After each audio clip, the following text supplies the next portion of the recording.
This is an ability that you will start to manifest. So you can share your results. We'll now enter into the next session, which is on the throat chakra, the Vishuddhi, and which is connected to expressing our uniqueness. And this chakra is blocked by jealousy and comparison whenever we compare ourselves with others and we move away from our own uniqueness to being aligned to who we really are. So let's first listen from Swamiji. Let's understand everything about the Vishuddhi chakra, and then we'll enter into an internalization exercise so that we can complete with all the patterns that block this energy center.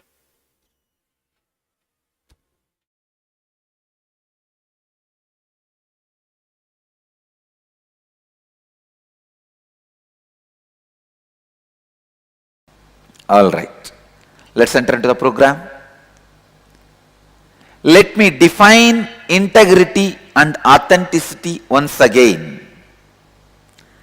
Life starts for you only with integrity. Understand? Till the integrity starts for you, you are a broken pieces, few bones, little flesh, assembled unfortunately, accidentally, and existing accidentally. That's the right word I'll use. Anybody without integrity, if he is not killed, it does not even get recorded in the cosmos. Of course, I'm not telling you go and kill. In the cosmos, it does not even get recorded as a sin. It means in the cosmos is not even respected. Numbering is not done. Registration is not done in the cosmos. He is not numbered in the cosmos. Great. Issue is resolved. I'll give you the essence. Life starts only when you have integrity. Integrity means you fulfilling the word and thought you give it to yourself and to others, and experiencing a state of completion, purnatva, with the life. For example, this moment you should be complete with all the words you gave it to you and to others, so that even if the breath which is going inside, if it doesn't come out and just goes up, you are complete. You are complete.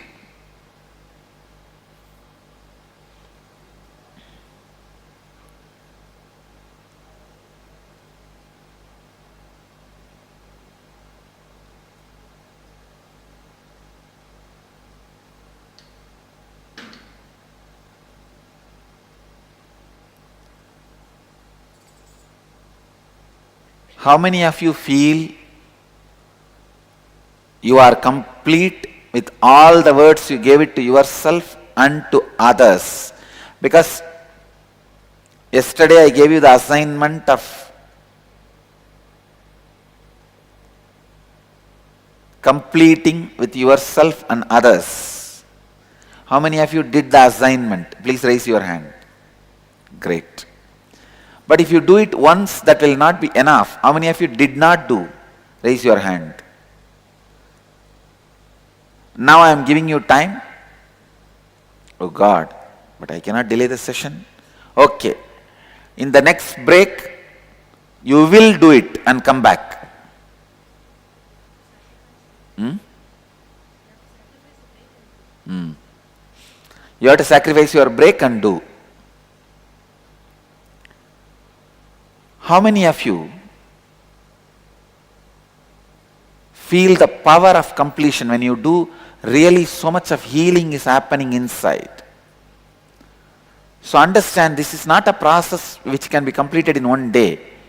You need to go on and on at least for next 1 year. Decide this year is year of completion. Go on talking to mirror, to yourself. Go on talking to yourself through mirror.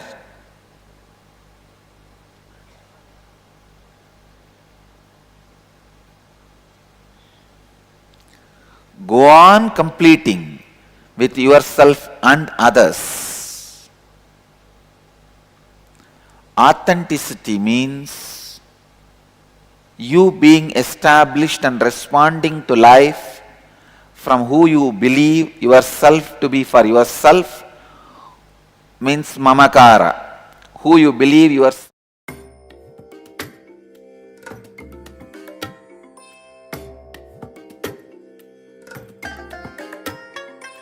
I bless you all.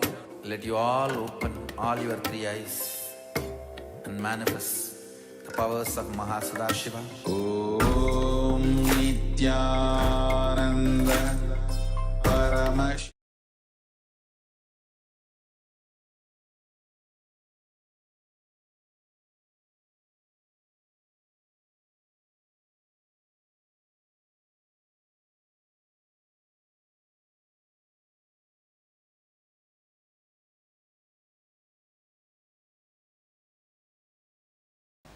All right. Let's enter into the program.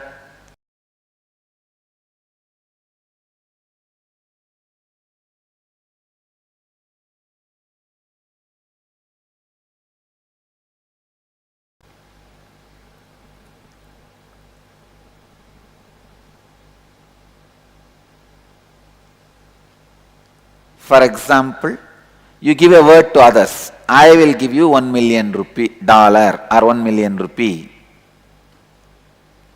Either you have a clear integrity, you are going to give your whole life to fulfill that commitment, or call that person and tell, I will not be able to give, so I relieve myself from the commitment I made. That is also integrity. See, for example, I have committed with many of my disciples, I will give them enlightenment. I will ensure they achieve the state of enlightenment. So even if I leave this body, I am going to be sitting alive in the cosmos in a different frequency, what I call Akshardhama, imperishable space. I am going to be sitting with many of my Jivan Mukta sannyasis.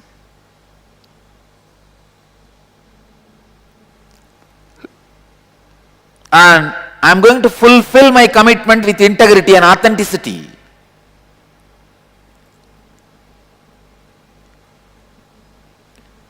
So either you should have that clarity. I have committed with him, I will give $1 million.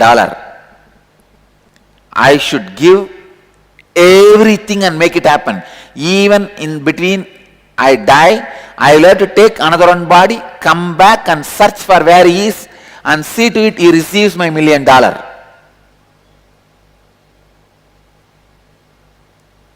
If you are not sure you want to do that, if you are clear you don't want to do that, then at least call him and complete with him. Sorry, I committed for $1 million, but I cannot do that. I have taken up some other as my prayer. Let's come back to the subject. Tucson. Authenticity means being established, responding to life from what you feel, what you believe yourself to be for yourself, and who you believe yourself to be for others, and what others believe you to be for them.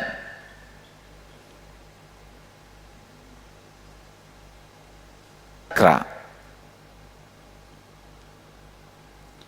Before entering into the session,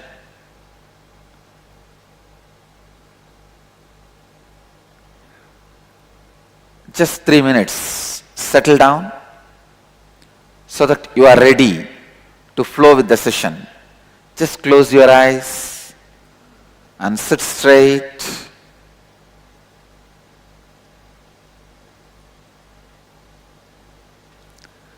Close your eyes and sit straight. You don't need to meditate or chant or anything. Just close your eyes and sit. Relax. You can open your eyes.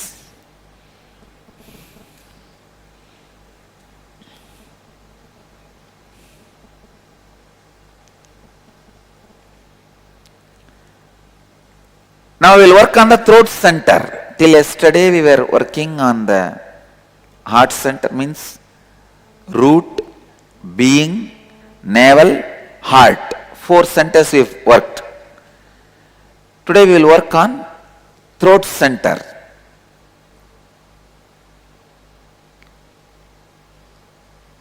Throat center, Vishuddhi Chakra is what we are going to work now. The thought current for the Vishuddhi Chakra is jealousy and comparison. Understand?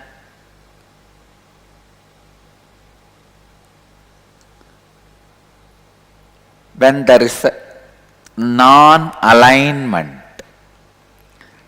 between the anyakara, means the image you carry about others, and the image others carry about you. When there is a non-alignment between these two, it is called jealousy. I am defining, please catch it. Listen. When there is a non-alignment between what you feel, your image about others, and others' image about you.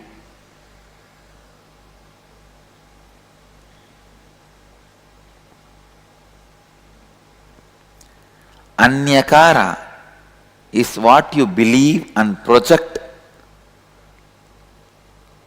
others to be for you as per your understanding of their peak capacity. Let me define.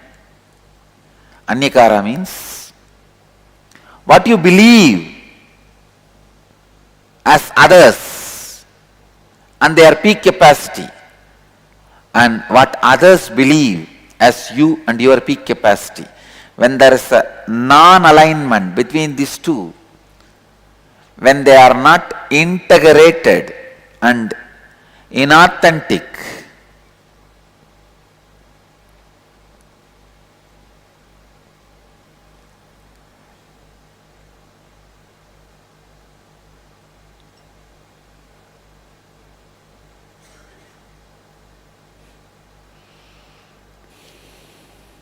jealousy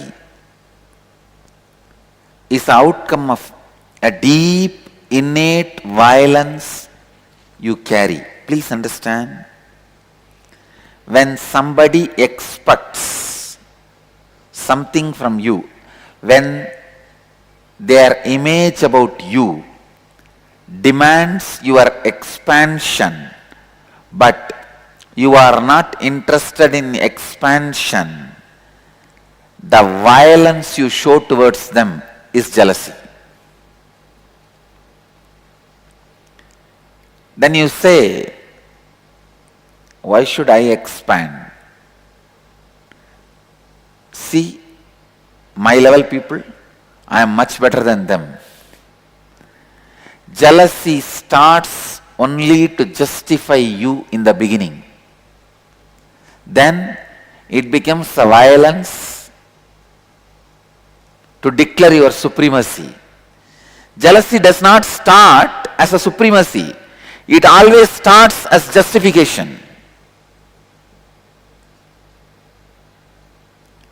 But when you finished justifying everything, it's like to win your enemy, you create an army. After your enemy is destroyed, there's no job for your army. Then you go on to the next country just to give a job for your army, just to keep your army occupied. Same way, jealousy starts to justify your inauthenticity and goes on and on. Once all the justifications are over, now you start offending, means declaring supremacy. The comparison is used to declare supremacy. How many of you feel in your life also the comparison and jealousy has started only as a justification process of your inauthenticity? Raise your hand. How many of you are able to cognize this idea? Yes. Jealousy started in my life for justification of my inauthenticity. Justification of your inauthenticity makes the complication you will never be able to get into authenticity.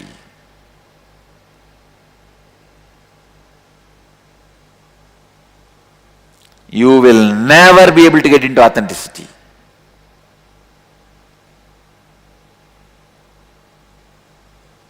Because the layer of authenticity has become double.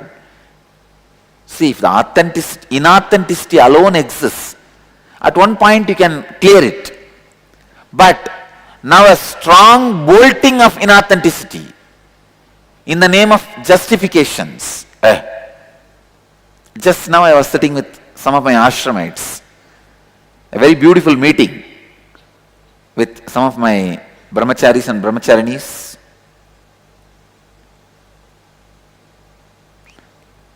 I am always in my best when I sit with my kids. Because you will see my father dimension of not giving up on people. Today what I spoke, each one of them are hearing from me at least for last 6 years. But with a deep patience, I'll be repeating it, reminding it, re-emphasizing it. Just like how I have done that to me. From the age of 12 to 22, I was continuously reminding my enlightened state to my biomemory. Because I did not give up on me for 10 years, and I reminded myself,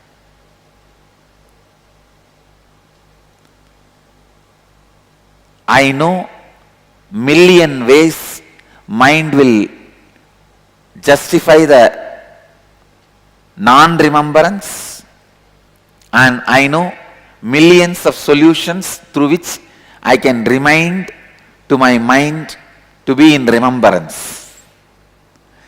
Because I fought with my mind and conquered it with million ways, I can easily remind my disciples any number of complications they bring, any possible complications they bring.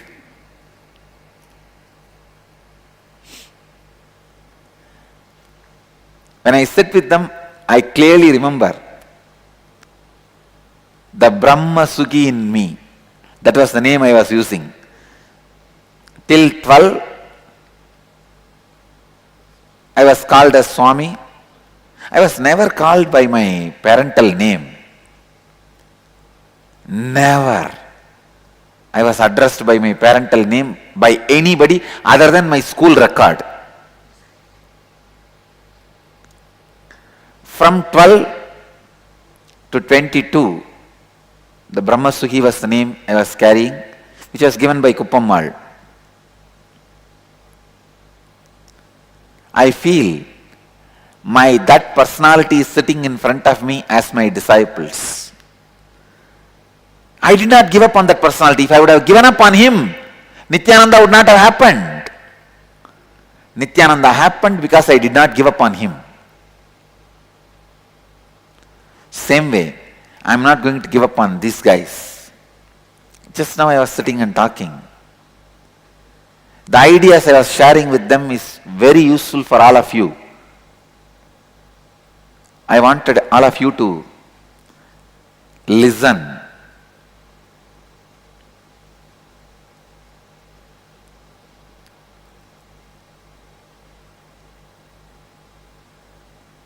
When there is an inauthenticity in you, you only pull down by others' inauthenticity.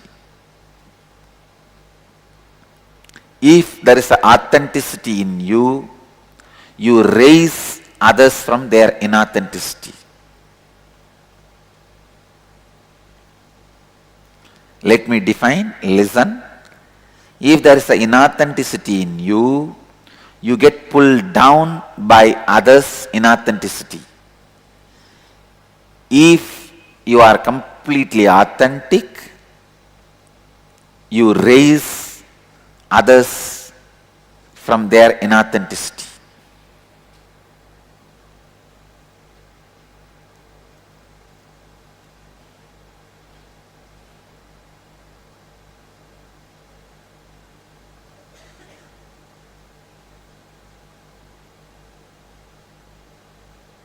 I'm giving you a few seconds for you to internalize.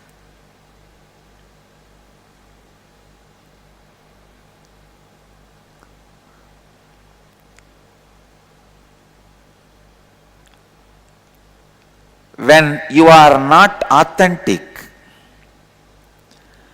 and you wanted to justify your inauthenticity, you use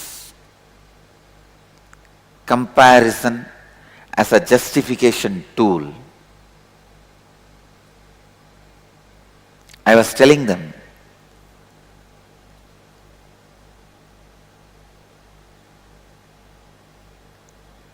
you go on justify your inauthenticity by comparing all the other fellows. Oh, why should I stretch me more than this? I am better than him. I am better than her. I am better than she. But you have not given up your life for them or he or she. You have to make your life success. You have to make your enlightenment.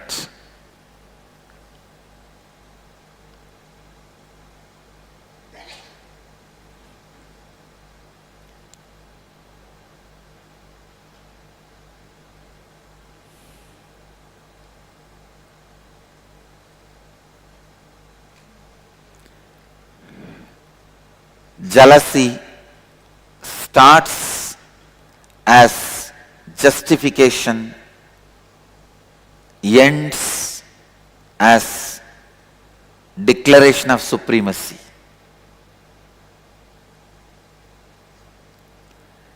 It starts in you to justify your inauthenticity.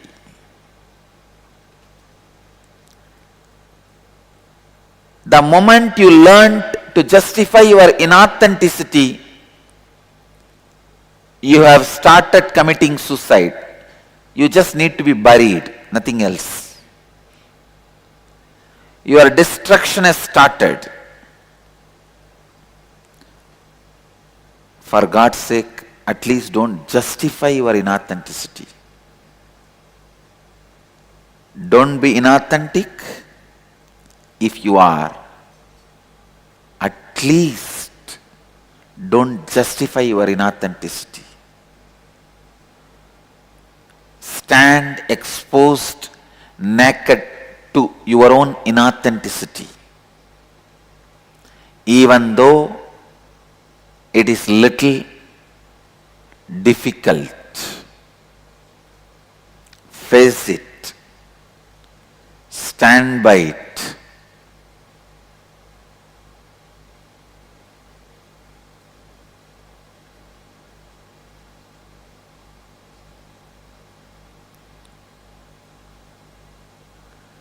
Standing exposed to your naked inauthenticity makes you authentic.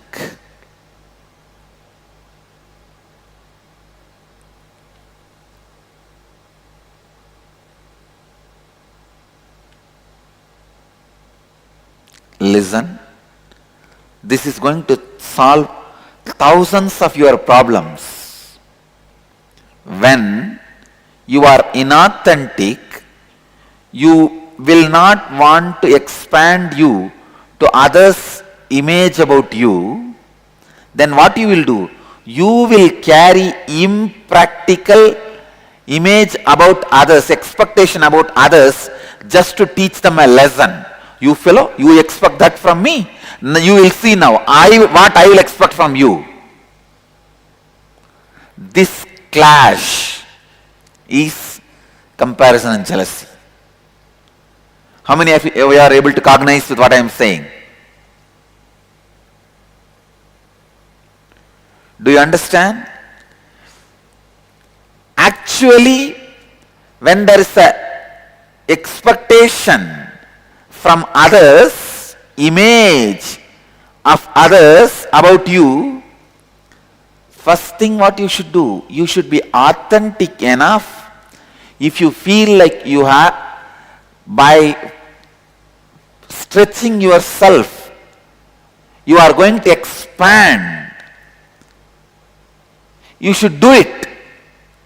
Or at least you should be complete enough to remind yourself that is not the direction I am going to be fulfilled. For example, if somebody has an image of me as a Shiva, that I should heal them and give them boon, then naturally I am going to expand me, stretch me and fulfill.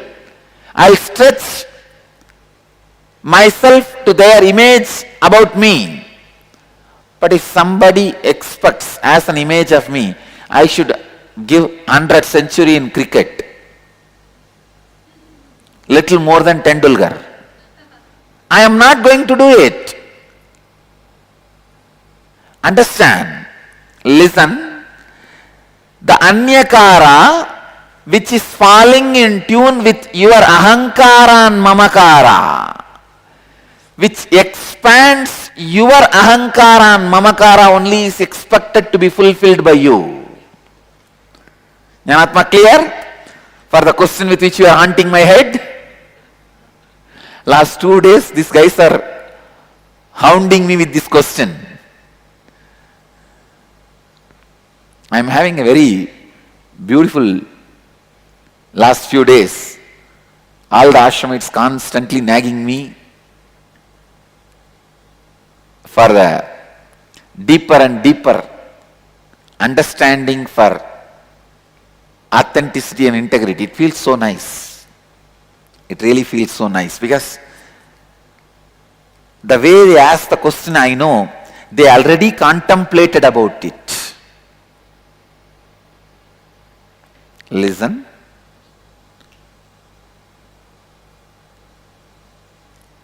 What I feel as my mamakara, I am a pure consciousness. What I show as my ahankara, I am here to transmit that to you. Then what is the anyakara you guys have? You think sometime I am Shiva, sometime I am Krishna, sometime I am Devi, sometime I am Muruga. So many anyakaras you have. So, if I fulfill your anyakara, is it in align, going to fulfill my ahankara and mamakara? If it is yes, I have to stretch me. If your anyakara about me fulfills in alignment with my ahankara and mamakara, so I stretch, I fulfill. Suddenly you come and think, I should give 100th century for India cricket team. That is your anyakara, your expectation about me is no way in alignment with my feeling of me and my projection about me to you. So naturally I am not going to stretch me to your image about me. Understand?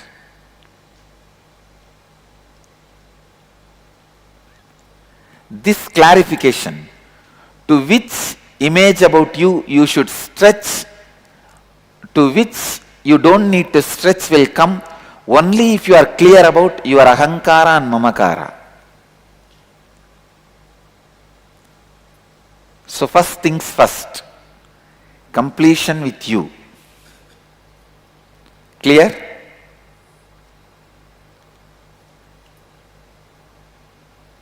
How many of you had this question? To which anyakara I should fulfill, which I should drop? Now clear? Now you will know very clearly which anyakaras you should be authentically stretching. Understand? If I don't stretch myself to somebody's expectation of me being Shiva or Krishna or Vishnu, I'll die. I will not be living. That direction, anyakaras, I go on, I am going to stretch myself. That is why I tell you, even after I leave the body, my Sangha is going to become like a Sai Baba's movement. Like Shirdi Sai Baba. Shirdi Sai Baba, see his movement. Why? Because he is sitting and stretching himself to every person's anyakara. So I am going to be sitting. While in this body or after leaving this body, I will be sitting and go on stretching myself.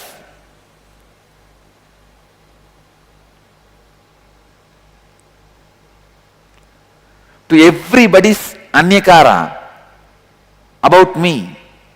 So naturally, if you expect me to be like Shiva, I will appear like Shiva. If you expect me like Vishnu, I will appear like Vishnu. Because that is in alignment with what I feel as me and what I project as me.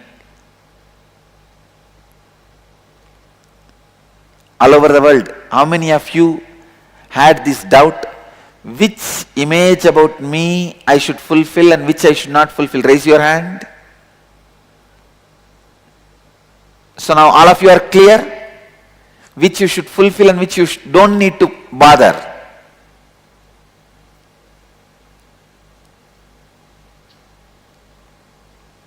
Listen.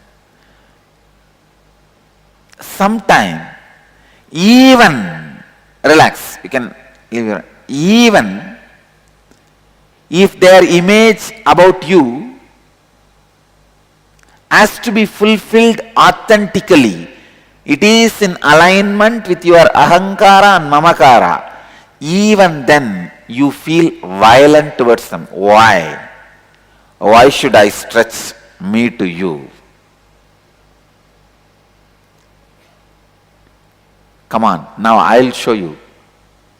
You try to torture me with your expectation, I'll torture you with my expectation.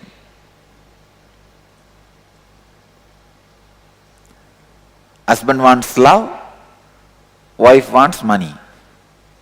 You expect me to continuously be loving, now I will torture you with my expectation.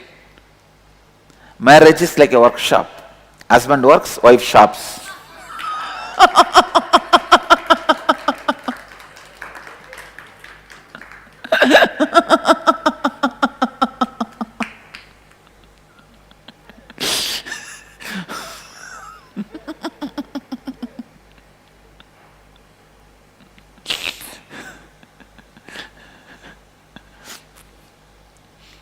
No offense, please don't be offended. But women knows whatever fun I make about them, they don't feel offended at all, because see, even now, a simple decision I made, sending Swamis to offer respects to that Swami who passed away, I tell them very clearly, no, the image, even the statement you give, the image you project should be very clear from the beginning. Why do you think I put Devi in the same deity? Our Anandeshwara, main deity, why do you think I put the Devi in the lap I did not put I could have put the Devi separately as the two deities. Even while you do Abhishekam, you will pour the milk first on this Shiva, and the remaining little bit only will go to the Devi if it is a separate deity. That is why I decided no, keep as one deity, so equally it is poured.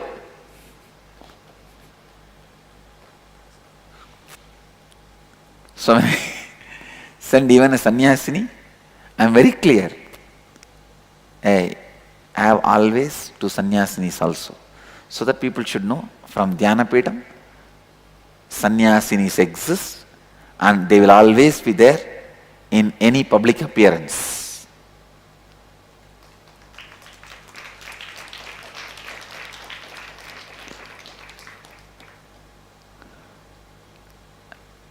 Listen, let's come to the subject.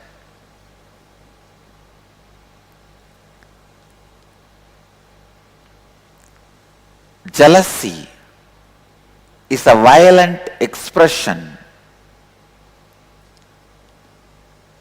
you express due to inauthenticity, a violent expression of inauthenticity which starts for the survival by justification, which evolves as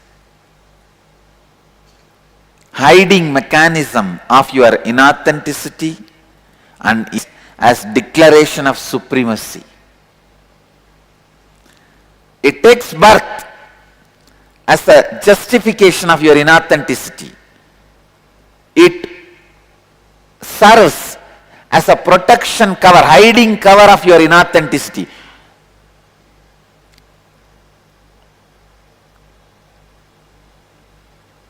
It ends as the just declaration of supremacy. How many of you are able to cognize this truth?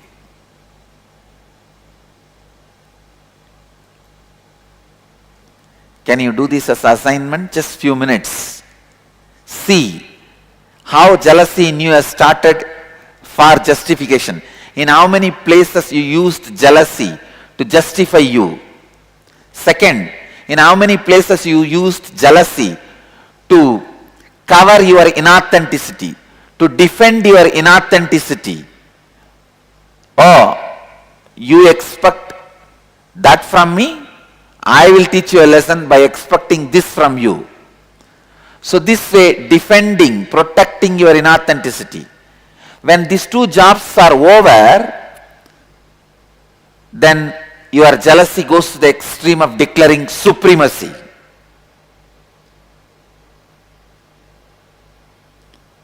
With the declaration of supremacy, death happens. That's the last nail in your coffin.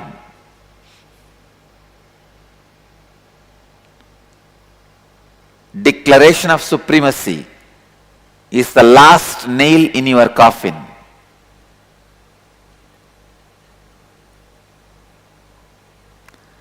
That is why I am very clear. I am the incarnation of super consciousness, not supreme consciousness.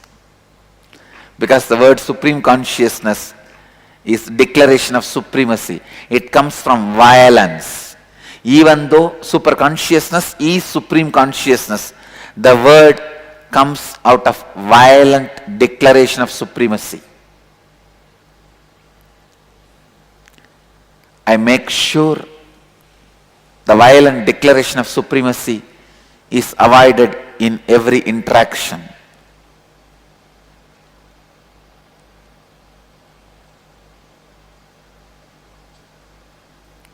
Just 5-minute assignment. Please look in. At least 2 examples for each. Your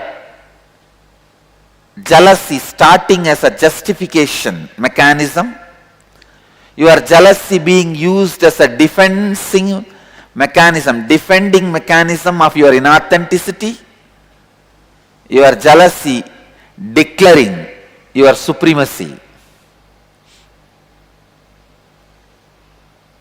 When you finished your justification and people are tired, they feel they are all subdued, you are justified, and you defended your inauthenticity. They accepted it.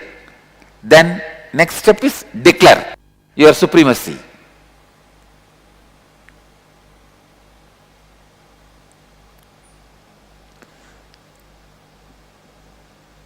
Just 5 minutes or 3 minutes. 3 to 5 minutes, okay. Just 2 examples.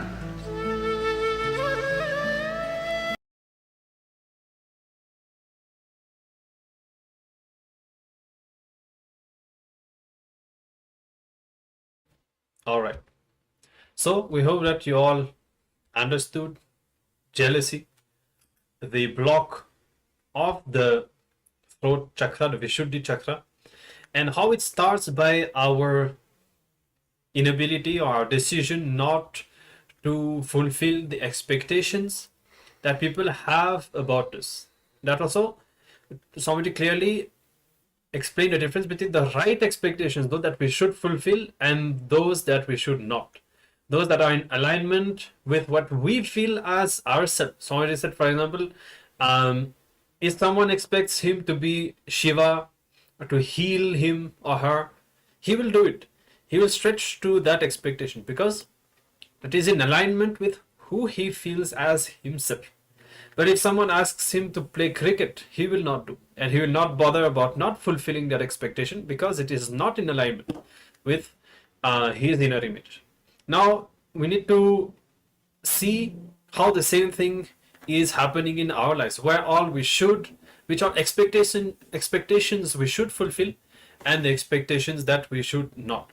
So, of course, we have different inner images, and in all the different relationships that we have, and all the commitments that we have given to people. So, where we need to stretch and where we need not to. We need to look into all this, and we need to understand. See, jealousy starts when we are not fulfilling the expectations that we should. When we fall into that space of inauthenticity, then when we start looking at others, this is when the jealousy starts. So somebody actually redefines what we understand as jealousy by directly pointing out what is the root of it. It's not just the conventional understanding of desiring that which when we feel that other people are better, or when they are having more than we have. Somebody is directly pointing the root here, and so we need to now look in. We'll be entering into the exercise. How Swamiji was saying in the end, see in how many places you use jealousy to justify yourself.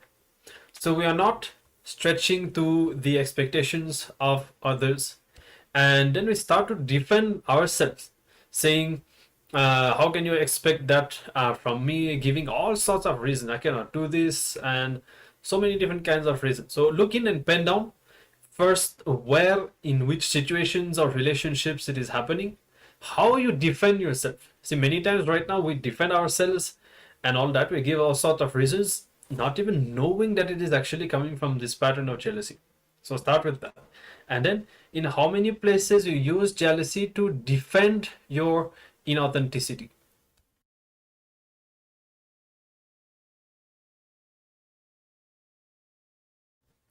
In how many places you use jealousy to defend your inauthenticity. Like saying, oh, you expect from me, you expect that from me, so I will teach you by expecting this from you. So this is the next level, how Swamiji was explaining. First, we justify and we defend, and then we declare supremacy itself. And when that happens, we actually go into the opposite direction of the person whom we are supposed to be. That is the real problem. When we have this pattern of jealousy, we literally go to the opposite direction instead of being ourselves. We become the opposite of ourselves. So look in, and once you have penned down these different levels, justification and the defense mechanism, you can even also look into how you declare supremacy as well. Then see what and where you should actually stretch yourself to the expectations of people. This is the root. Only when we finally decide where we should stretch ourselves to fulfill the expectations of others and do it, then only we will get out of this pattern and experience the throat chakra, which allows us to radiate our peak energy and our power in life. So let's take a few minutes now, start this exercise. If you have any doubts or question on the throat chakra, jealousy, and everything that we have covered, please feel free to ask. And otherwise, let's bed down.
All right. So, understanding about jealousy, and see, this can really reveal how, as I was saying before, you can literally go into the opposite direction of what you should be doing. Because when you don't stretch yourself to fulfill the expectations of others that you are supposed to fulfill, it means literally that you are you go to the opposite direction. You become the opposite person of who you should want to be. And then when you start building up this justifying, defending, and finally declaring supremacy, then this is how you completely lock yourself. And so you need to understand how this whole thing takes place. And once you complete with that, and once you come to a clear understanding which expectations are aligned with who you feel you are and that you are supposed to fulfill, then you will see that you will find such a fulfillment and such an empowerment inside that you are able to express yourself in alignment with the person that you feel you are, and your Vishuddhi chakra will open up and you will reach